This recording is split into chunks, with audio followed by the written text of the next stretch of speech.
The bulldozer was still idling when Denise Calloway planted her heels in my grandfather's ryegrass and said the words I'll never forget. "This is HOA property now, Mr. Holt. Sentimental attachment doesn't override a covenant violation." She said it into her phone, recording herself for the HOA's Facebook page. Clipboard tucked under one arm, sunglasses pushed up into blonde highlights that cost more than my monthly pension check. Behind her, two contractors were driving cedar posts into the ground around my family's 100-year-old artesian well. Around the well, my great-grandfather found with a dowsing rod in 1922. Around the well, that right now, 300 feet downhill, was feeding water through 6-inch pipe into the only water tower serving all 40 homes in Ridgewater Estates. I'd been back from Kandahar for 6 days. Fresh army boots still had sand in the eyelets. Denise Calloway didn't know that. She didn't know a lot of things. She didn't know that in the 18 months I'd been gone, the HOA board she ran had collected $14,000 apiece from 40 new lot buyers, $560,000 for something she called premium mountain water access. Money that never touched the HOA's official books. She didn't know a county inspector was going to pull permit records inside of 3 weeks. And she definitely didn't know that the deed to the water tower she was so casually annexing my land around, the tower her whole subdivision depended on to shower, to cook, to survive a Texas summer, had my name on it. Not the HOA's, mine. By the time this story ends, Denise Calloway will owe the state of Texas and 40 homeowners more than $500,000 in restitution. She'll stand in front of a district judge in a jail-issued jumpsuit instead of that designer blazer. And almost none of that reckoning will come from a lawsuit. It'll come from a valve. Where are you watching from tonight? Drop it in the comments, because what happened on my ridge could happen on yours, and I want you to see every single step before Denise Calloway ever sees it coming. My name is Grady Holt. I'm 63 years old, and I'm about to tell you exactly how a water tower deed, a dead man's covenant, and 11 days of silence took down a woman who thought a soldier's land was hers for the taking. I need you to understand the ridge before I tell you what she did to it. My great-grandfather, Otis Holt, walked onto this land in Blanco County, Texas in the spring of 1922, with a wagon, 2 mules, and a dowsing rod he swore by until the day he died. He found water on the 3rd try, up near the caliche outcrop, where the live oaks grow sideways from the wind. He didn't drill deep. He didn't have to. It was an artesian vein, pressure-fed from limestone folds nobody's ever fully mapped, and it pushed clean, cold water up out of that hillside at a rate the county still doesn't quite believe when I show them the numbers. Otis built a 1-room house first, then a barn, then, in 1899, before the house, if you can believe the family stories, a dining table. That part's out of order, and everybody in my family knows it because the table came from his father's homestead in Fredericksburg, carried here on the same wagon, and it's the one thing in this world I'd walk into a fire for. Oak, hand-planed, a water stain shaped like Texas on the north end, where somebody's sweating glass sat too long sometime around the Depression. My grandfather ate breakfast on that table every day of his life. So did I, every summer I wasn't stationed somewhere with sand instead of grass. 3 generations of Holts are buried on this ridge. My great-grandfather, my grandfather Ezra, who registered the water rights with the state in 1954 under what would later become Texas Water Code provisions on pre-1917 appropriations. Grandfathered rights, if you'll excuse the phrase, because our claim predates the whole permitting system. My father, who never left the ridge except for Korea and came back smelling like skull and cut hay for the rest of his life. I smell that hay every June. I smell diesel from the old Ford tractor Ezra never let anybody sell. I smell the mineral tang of well water hitting hot rock on an August afternoon, a smell I could pick out blindfolded from 100 other smells on earth. What none of them ever did, what I did, because I spent 31 years as a hydrologist for the Blanco County Water Authority before I retired and got called back up for one more deployment, was formalize it. In 2003, I filed a recorded easement and a water rights instrument that didn't just protect our well. It granted a conveyance corridor across a neighboring parcel, the parcel where, 11 years later, a developer named Kurt Renner would build Ridgewater Estates and its water tower. I signed off on that pipeline route myself, back when I was still working for the county, and Renner needed a hydrologist stamp to get his permit approved. I didn't do it as a favour, I did it because the deal Renner and I struck put the tower, the actual structure, the concrete pad, the steel legs, 40 feet of galvanised tank, on a half-acre carve-out of my land that never got folded into the HOA's plat. He needed my water pressure. I needed the property tax break for allowing a utility easement. Everybody signed. Everybody forgot, the way people forget paperwork that isn't due for 20 years. Everybody, except me. Denise Calloway became HOA president 3 years ago after Renner sold out and moved to Scottsdale. She's 52, drives a white Cadillac Escalade that never has a spot of ridge dust on it, and wears blazers that look tailored for a courtroom she's never actually had to stand in until now. She ran on a platform of protecting property values, which, translated, meant squeezing every homeowner in Ridgewater for fees, fines, and premium amenities nobody asked for. She had a clipboard for every occasion and a smile that dropped the second a camera wasn't on her. She thought my well was HOA property because a plat map from 2016, filed after I deployed, without notice sent to my legal address, drew a common area boundary that swallowed 6 acres of my hillside, including Otis Holt's Spring. She thought wrong. She just didn't know it yet. Tuesday, 2:47 p.m. That's the time stamped on the first photo in my file, and it's the time I keep coming back to, because that's when I stopped being a homeowner and started being a witness. I didn't yell at the contractors driving those cedar posts into Otis Holt's ryegrass. I didn't put my hand on Denise Calloway's clipboard, though God knows I wanted to. I'd spent 31 years testifying in front of the Texas Commission on Environmental Quality, and 18 months before that learning that the man who talks first in a dispute is usually the man who loses the paper trail. So I did what I was trained to do on both fronts. I stood still and I documented. I pulled my phone out and started recording. 2:47 p.m. Tuesday, October the 14th. Denise Calloway, in a cream blazer that had never seen ridge dust, pointing at a laminated map she was holding upside down without seeming to notice. "Mr. Holt, I understand you've been away," she said, in the voice people use on children and the elderly. But the community voted in 2016 to designate this hillside a shared green space. It's right here in the covenant amendments. "Show me the amendment," I said. Calm, flat, the way I used to ask a company commander to show me the map coordinates before I signed off on a water point. She flipped to a page, stamped, notarized, dated March 3, 2016, 11 months after I'd deployed. Signatures from the board, not one from me. Not one homeowner notice sent to my legal address, which the county still had on file, which the HOA bylaws required under Texas Property Code Section 209.0041 for any amendment altering a member's platted lot lines. "This amendment doesn't touch my parcel," I said. "My deed predates your HOA's incorporation by 94 years. "The board's counsel disagrees," she said, and smiled the smile she probably used on the Facebook Live audience later that night, and turned back to the contractors. "Keep going, boys." I didn't stop them either. I took 41 photographs. I logged the contractor company's name off the truck door, Bracewell Fencing, Fredericksburg, for later. I clocked the exact posts they drove in, 9, spaced 12 feet apart, cutting straight through ground my great-grandfather's mule had walked in 1922.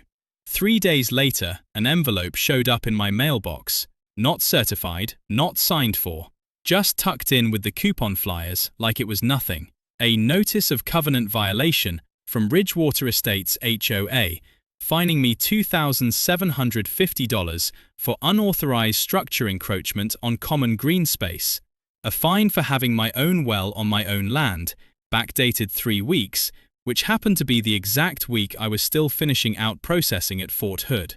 I didn't call her. I didn't post anything online. I drove into Blanco the next morning and sent 3 things by certified mail, return receipt requested, so there'd be a federal record of every date.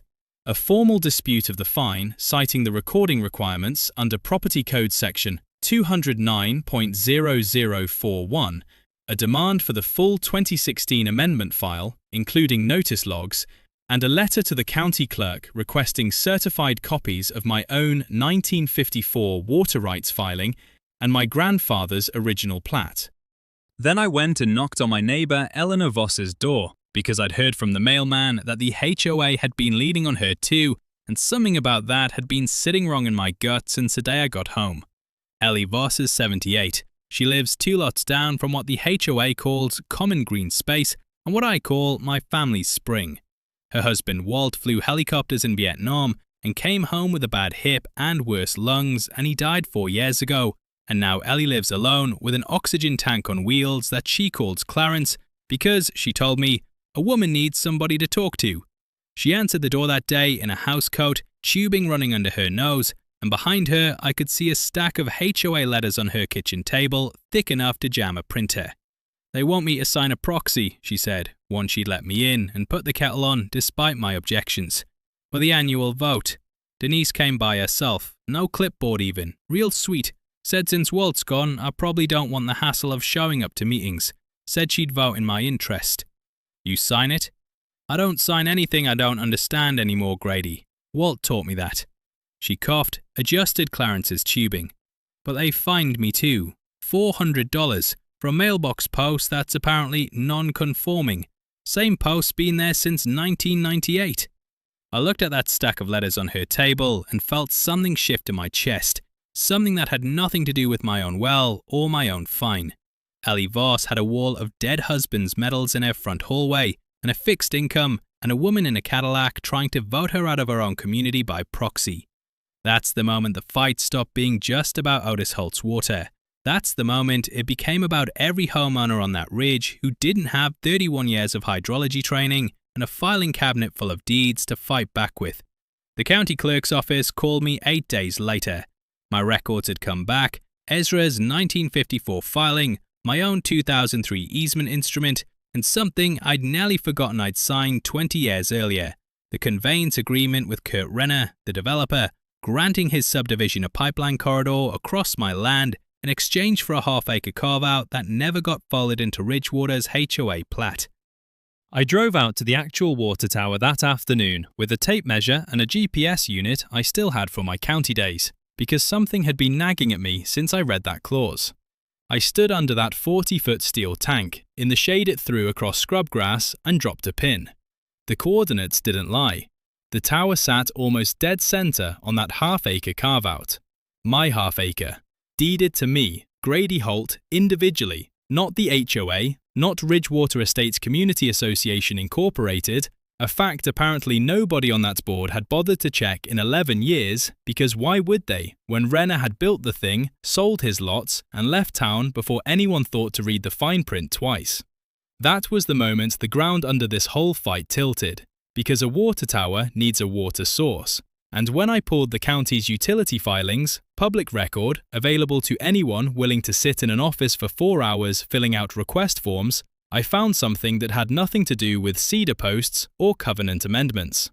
40 new lots had sold in Ridgewater's Phase 2 expansion over the past 2 years. Every single closing statement included a line item, Premium Mountain Water Access Fee, $14,000.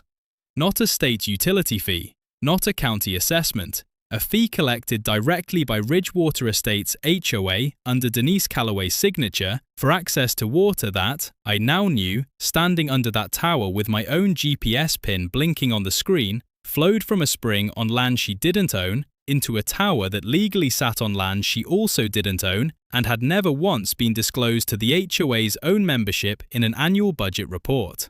40 lots, $14,000 each, $560,000 that never touched the HOA's official operating account, according to the treasurer's filings I pulled next, filings that showed total annual dues collection of barely $90,000, nowhere near enough to explain where that premium water access money had gone.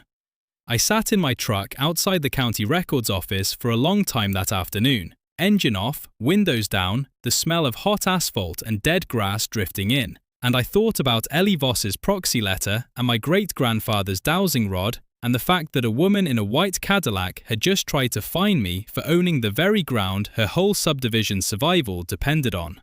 I didn't smile. I'm not built that way. But I did pull out my phone and I started a new file, and I titled it the way I title every serious piece of work I've ever done in my professional life. Evidence log. Case: Ridgewater Estates HOA. I had 11 more days of quiet work ahead of me before anyone on that board would understand what they were dealing with. I intended to use every one of them.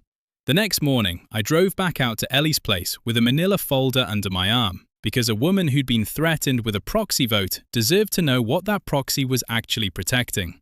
She had coffee on before I even knocked. Clarence hissed softly in the corner of her kitchen, keeping time like a metronome. I laid the closing statements out on her table, next to a sugar bowl shaped like a rooster that Walt had bought her in Saigon of all places, decades ago, before either of them could have imagined ending up on a caliche ridge in Texas. $14,000, Ellie said, tracing the number with one finger, like she didn't trust her own eyes. For water. Grady, my well dues are $18 a month. That's because your well dues go where they're supposed to go, I said. This doesn't. 40 lots, Ellie. That's $560,000 nobody on that board has ever put in a budget report. Denise stood up at the spring social last June and said Phase 2 bought premium infrastructure upgrades. Ellie shook her head slowly. Everybody clapped. I clapped, Grady. Walt would have laughed himself sick. I didn't tell her yet about the tower, about the GPS pin, about the half-acre carve-out with my name on it, sitting under 40 feet of steel and 80,000 gallons of water. Some cards you don't lay down until you know exactly how the hand's going to be played, and I'd learned that lesson in rooms a lot more dangerous than an HOA meeting. What I did do was drive the loop road that afternoon, slow, windows down, the way I used to drive perimeter checks. I stopped at 3 more houses. The Kowalskis, 2 doors from Ellie, retired schoolteachers, showed me a fine of $600 for a garden gnome collection Denise's letter called inconsistent with community aesthetic standards.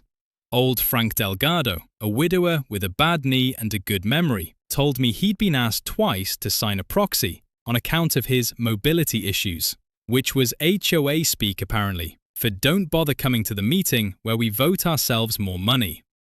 Every house had the same pattern. Elderly, isolated, fixed income, easy to fine, easy to proxy, easy to talk over. Denise Calloway hadn't built a scheme that targeted everybody equally. She'd built one that targeted the people least likely to show up and ask hard questions at 7 p.m. on a Thursday in the community clubhouse. That made me angrier than the Cedar Posts ever had.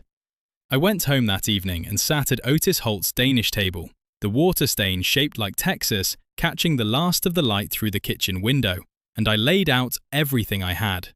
The 1954 filing, my 2003 easement, the Renner conveyance, the GPS coordinates, 40 closing statements, a $90,000 operating budget that didn't come close to explaining $560,000 in collected fees. I thought about the fine sitting on my counter, $2,750, dated for a week I hadn't even been home. I thought about Ellie's proxy letter and Frank Delgado's knee and the Kowalski's gnomes. I thought about 18 months of learning, the hard way, that you don't move on an enemy position until you know exactly where every gun is placed. I wasn't going to make a single phone call yet. I wasn't going to post a single word online. I was going to let Denise Calloway keep believing she was fencing off a hillside from a confused old soldier, right up until the moment she found out whose name was actually on the one piece of concrete her entire subdivision couldn't survive without. I picked up my pen and on a fresh legal pad, I wrote a single line at the top of the page. Phase 1. Documentation complete. Below it, I started drafting the letter that would begin Phase 2. Phase 2 started with paperwork, because that's how every real fight I've ever won started. Not with a raised voice, with a stamped form. I filed a formal request with the Blanco County Water Authority, my old employer, though nobody there remembered me as anything but the guy who used to run the pressure tests, for a certified survey of the Ridgewater Estates water tower parcel. I paid the fee myself, $60 cash, because I didn't want an HOA credit card trail anywhere near this. Survey came back 9 days later, notarized, county seal and all. It confirmed exactly what my GPS pin had told me under that steel tank. The half-acre the tower sat on belonged to Grady Holt, individually, recorded under instrument number 2003-11487, Blanco County Records. No mention of Ridgewater Estates Community Association Incorporated anywhere on the chain of title. I also filed, quietly, a request under Texas Water Code Section 11.036 for a review of the HOA's water conveyance permit, the one Renner had originally secured back in 2014, the one that ran through my land under the easement I'd granted him. Permits like that don't transfer automatically when an HOA takes over infrastructure from a departing developer. Somebody has to file the transfer paperwork. Nobody ever had. Which meant, on paper, the water authority I used to work for had been treating Ridgewater's tower operation as still legally tied to Renner's now dissolved development company for 11 years. A company that no longer existed to be held accountable for anything. I didn't tell Denise Calloway any of this. I let 2 more weeks pass, quiet, methodical, the way you let a position soften before you move on it. That's when she made her first real mistake, and she made it on camera, because Denise Calloway has never in her life been able to resist an audience. It happened on a Thursday evening, 6:15 p.m., the light going gold and long across the ridge. I know the exact time because Ellie Voss called me the second it started, breathless, Clarence hissing in the background of the call. "Grady, they're at my place. She's got the fencing crew." I got there in 4 minutes. What I found was Denise Calloway, in a different blazer, dove grey this time, standing on Ellie Voss's front lawn with 2 Bracewell fencing contractors and a court order that turned out, on later inspection, to be nothing of the sort, just a laminated notice of lien enforcement printed off a template, no judge's signature anywhere on it, no case number, nothing. Mrs. Voss has an outstanding balance of $1,400 in accumulated fines. Denise was announcing, loud enough for the whole street, phone up, filming herself again for the HOA Facebook page like she always did. Per the covenant, the association is authorized to place a lien and, in cases of continued non-compliance, restrict amenity access. "Restrict what amenity?" Ellie said from her porch, Clarence's tank rattling on its wheels beside her, oxygen tubing catching the porch light. "The water?" "I'm not here to argue policy, Mrs. Voss." Denise turned to the contractors. "Cap the line at the meter." We discussed this. I watched, and this part I got on video, full 68 seconds of it, because I'd started keeping my phone in my breast pocket, recording every single time I left my own house since the day this started, as one of the Bracewell crew knelt at Ellie Voss's water meter, bolt cutters in hand, and sheared the tamper seal lock clean off the shutoff valve. Denise stood over him, narrating for her phone camera the whole time. For those of you following along, this is what happens when residents ignore repeated HOA communications, she said, smiling into her own lens. "We take the health and safety of this community seriously." She cut off water to a 78-year-old widow with an oxygen concentrator that needed a humidifier line running most nights, over a $1,400 balance built entirely from fines for a mailbox post that had been legal in 1998 and a proxy vote she'd never signed. And she did it while filming herself doing it, dated, time-stamped, posted to a public Facebook page within the hour with the caption, "Accountability Matters." I didn't say a word to her that night.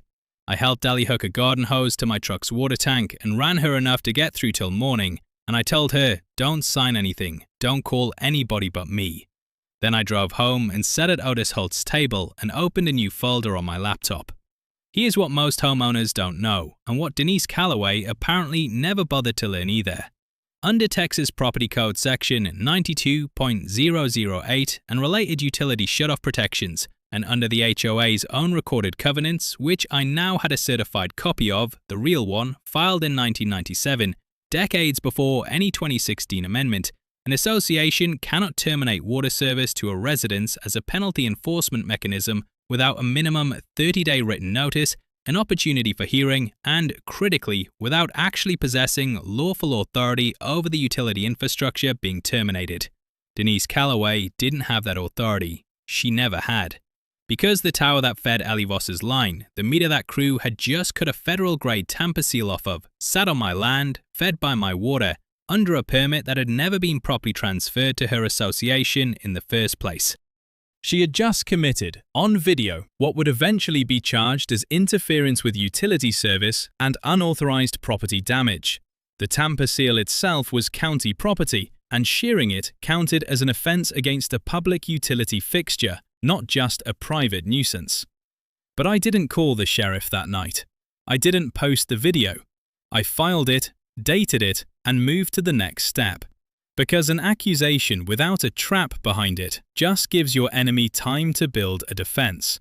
I spent the next 4 days pulling permits of my own. I filed formal notice with the county, certified mail, return receipt, the way I'd done everything else, establishing my intent to exercise rights under my 1954 water appropriation and my 2003 easement instrument, giving legal notice that I would be inspecting and, if necessary, restricting flow-through infrastructure crossing my land, in accordance with my rights as senior water right holder under the Texas Water Code.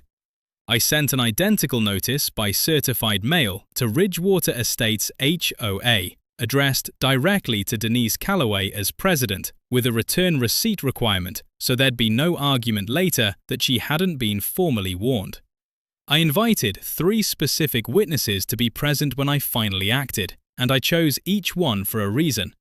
First, a licensed county water inspector, a woman named Priscilla Ortiz, who I'd worked alongside for a decade before I retired, who owed me nothing but who I knew would document everything by the book because that's who she is.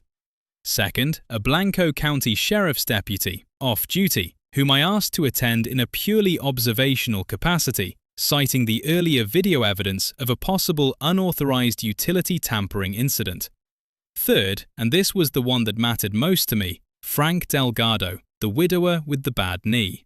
Because every homeowner Denise Calloway had been quietly bullying deserved to see, in person, what happened when somebody finally stopped being quiet back.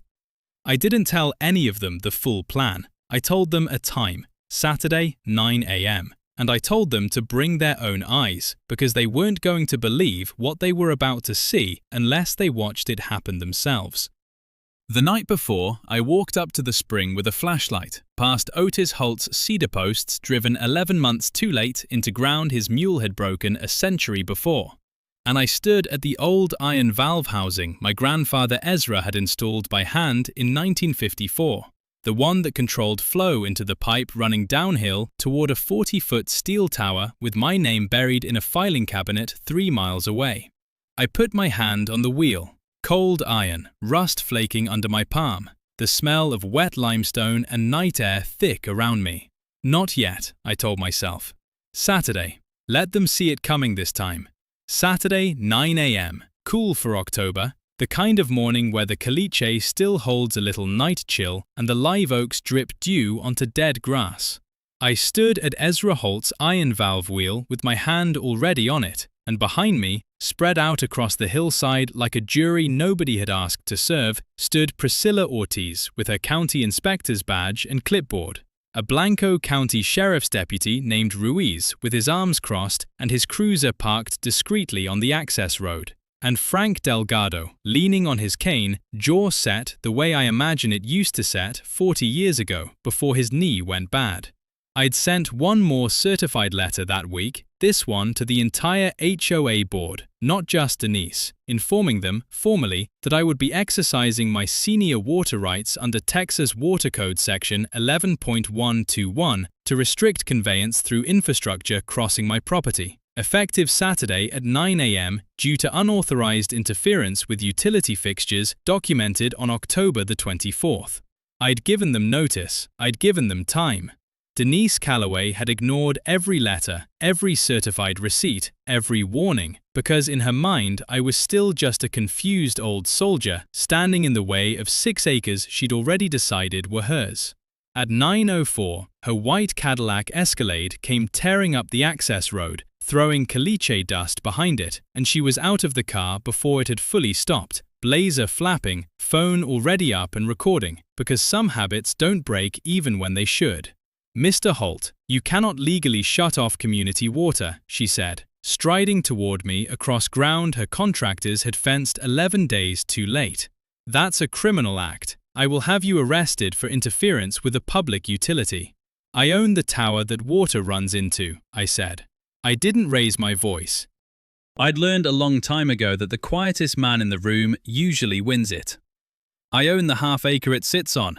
I own the spring 50 yards behind me, and I own the pipe between here and there, under an easement I signed myself 20 years ago. Deputy Ruiz has copies, so does Ms. Ortiz." Priscilla stepped forward and held up the certified survey, county seal catching the morning light. "Parcel confirmed, instrument 2003-11487. Grady Holt, individual owner. No association interest recorded." Denise's smile did something I'd never seen it do before. It cracked. "That's not possible," she said. "Renner deeded that infrastructure to the association in 2014. "Renner deeded you a pipeline easement," I said, "not the ground the tower sits on. He never owned that ground to begin with. I do." I turned the wheel. It didn't groan the way I expected.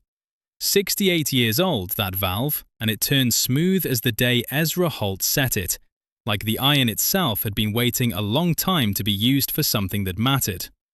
The flow gauge beside it, an old brass dial I'd serviced myself a decade back, dropped from full pressure to 0 in 11 seconds. Somewhere down the hill, in a steel tank 40 feet tall, the only water source for 40 homes in Ridgewater Estates, simply stopped. "You can't do this," Denise said, and her voice had lost the Facebook Live smoothness entirely now. "Do you have any idea what this does to property values, to closings? I have buyers closing on Phase 2 lots Monday morning." "Phase 2, I said. "The 40 lots you charged $14,000 apiece for premium water access. $560,000, Ms. Calloway. Would you like to tell Deputy Ruiz where that money is, since it's never once shown up in your HOA's operating budget?" The silence that followed was the loudest thing I've ever heard on that ridge. "That's proprietary financial information," she finally said, weakly, phone still raised, still recording, because I don't think she knew how to stop. "It's evidence," Priscilla said, "and as of this morning, so is the video of your contractor cutting a tamper seal off a residential water meter without lawful authority, posted to a public Facebook page, dated and timestamped by you." That's when Deputy Ruiz stepped forward, unhurried, the way men who've done this 100 times move. "Ma'am, I need you to turn around and place your hands behind your back." "On what charge?" she said, and her voice cracked on the last word. "Interference with utility service, unauthorized property damage under a public fixture, and will be forwarding financial records to the county attorney's office regarding possible fraud in connection with HOA assessments." He had the cuffs on before she finished processing the sentence. "You have the right to remain silent."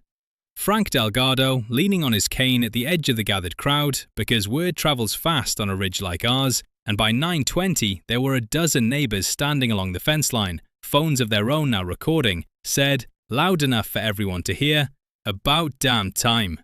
I didn't turn the water back on that morning. I let it sit off for 6 hours, long enough for the county attorney's office to get a subpoena moving on the HOA's financial records, long enough for every homeowner standing on that hillside to understand exactly whose hand had been on the valve that ran their showers and their coffee makers, and in Ellie Voss's case, the humidifier line for a machine that helped an old woman breathe at night. Then I turned it back on myself, alone, no cameras, because that part wasn't for anybody's benefit. That part was for Otis Holt and Ezra Holt and my father, whose ground this had always been, and whose water had never once, in 100 years, being used to hurt a neighbour. The county attorney's investigation took 4 months. What it found made the initial $560,000 look almost modest. Denise Calloway had been running the premium mountain water access fee since 2019, not just through Phase 2.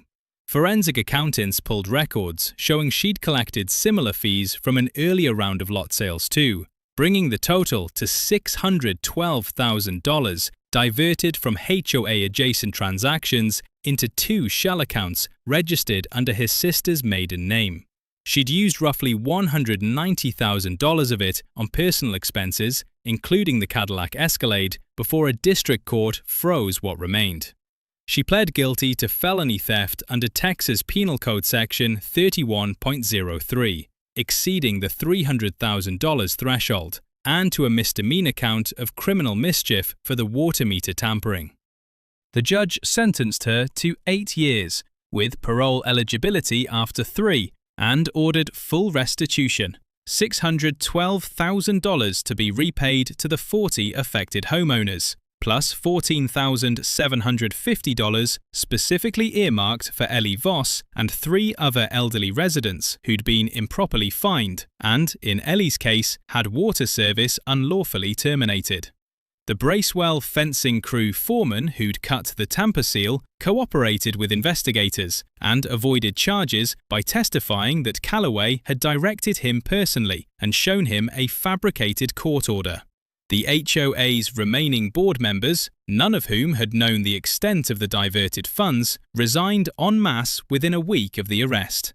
The County Water Authority formally corrected the utility permit records, transferring the conveyance permits properly, this time in my name, as senior water rights holder, with a recorded easement granting Ridgewater Estates continued legal access to the spring, on terms I set myself, at a fraction of what Denise Calloway had ever charged, with every homeowner's dues going into a transparent account, audited annually by an independent CPA the community elected together. Ellie Voss's proxy letter, the one she never signed, turned out to matter more than either of us guessed. At the special election held to reconstitute the HOA board, 41 homeowners showed up in person, more than had attended any meeting in the association's history, and elected her president by a vote of 38-3. She showed up to her first board meeting with Clarence parked beside her folding chair and Walt's old Vietnam service pin on her lapel, and she opened the meeting by reading Texas Property Code Section 209.0041 aloud, word for word, just so everyone understood exactly what had almost happened to all of them. I still eat breakfast most mornings at Otis Holt's table, the water stain shaped like Texas catching the early light the same way it has for 100 years. The ryegrass grew back over where the cedar posts went in, though you can still find one snapped stump if you know where to look, and I've left it there on purpose. Some scars are worth keeping visible. Here's what I learned, and what I hope you carry with you if you're facing anything even close to what happened on this ridge. Document everything before you confront anyone. Dates, times, certified mail, because paper outlives outrage. Know exactly what you own before you let anyone tell you what you don't. The most dangerous people rarely target the strongest homeowner in the neighborhood. They target the quietest, the oldest, the most isolated. So watch out for your neighbors, not just yourself. And power built on paperwork nobody bothered to read carefully enough can be undone by the one person who finally does. Denise Calloway is 3 years into an 8-year sentence. I got a letter last month forwarded through the district attorney's office from a man named Kurt Renner, the original developer, the one who sold his lots and vanished to Scottsdale before any of this started. He wants to talk about a new development he's planning 2 ridges over. Says he's heard I hold the water rights out there too. I haven't written back yet. But I've started a new folder. I haven't written back yet. But I've started a new folder. I want to tell you about the 6 hours the water was off, because I've thought about them more than almost anything else in this whole ordeal. And I don't think I told you enough about what happened on that hillside while the tank sat empty. Word travels on a ridge like ours the way water used to travel downhill before I turned that valve. Fast. And along the path of least resistance, which on Ridgewater's loop road meant somebody's teenage son on a dirt bike going door to door faster than any group text could have managed. By 10 in the morning, there were maybe 20 people gathered along the fence line near Ellie Voss's place. Lawn chairs unfolded, coffee mugs in hand, watching a drama unfold on a hillside that most of them had probably driven past 1,000 times without ever once wondering who owned it. Frank Delgado held court for a good chunk of that morning, leaning on his cane, telling anybody who'd listen about the gnome fine, about the proxy vote he'd never signed, about a phone call from Denise Calloway 8 months back where she'd told him, and I'm quoting Frank here because he made sure to quote her exactly, "At your age, Frank, meetings can be so exhausting. Why don't you just let the board handle it?" He said it 3 times that morning to 3 different clusters of neighbours, and each time his voice got a little steadier, like saying it out loud in front of witnesses was doing something for him that 4 years of muttering it to himself in his kitchen never had. The Kowalskis showed up around 11 with a thermos of coffee and their garden gnomes, all $600 worth, loaded in the bed of their pickup, like they decided this was the day to make a point of their own.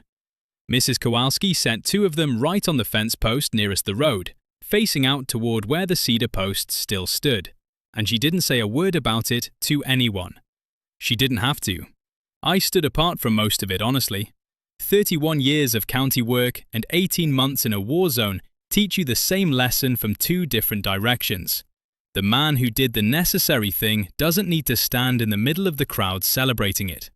I sat on my own tailgate, up near the valve housing, and I watched Priscilla Ortiz work through her paperwork with the kind of unhurried thoroughness that used to drive me a little crazy when we worked together, and that I was now deeply grateful for.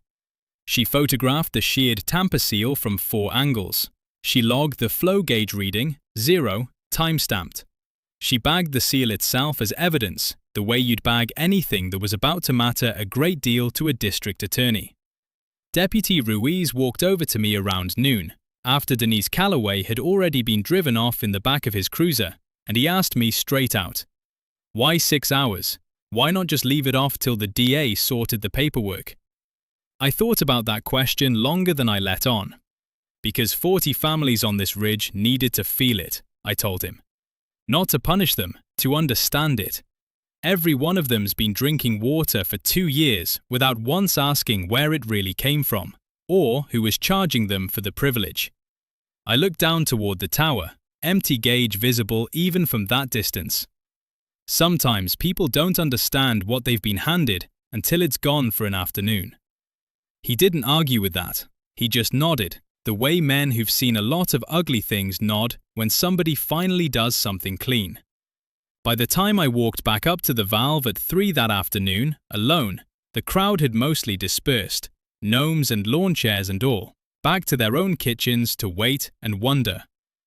Ellie Voss was the last one standing near the fence, Clarence's wheels sunk slightly into the soft dirt, watching me with an expression I couldn't quite read. "You didn't have to let it sit off that long on my account," she said. "I've got the hose tank you filled Thursday." "Wasn't about you, Ellie," I said, and put my hand back on the cold iron wheel. "Well, it was about you, just not only you."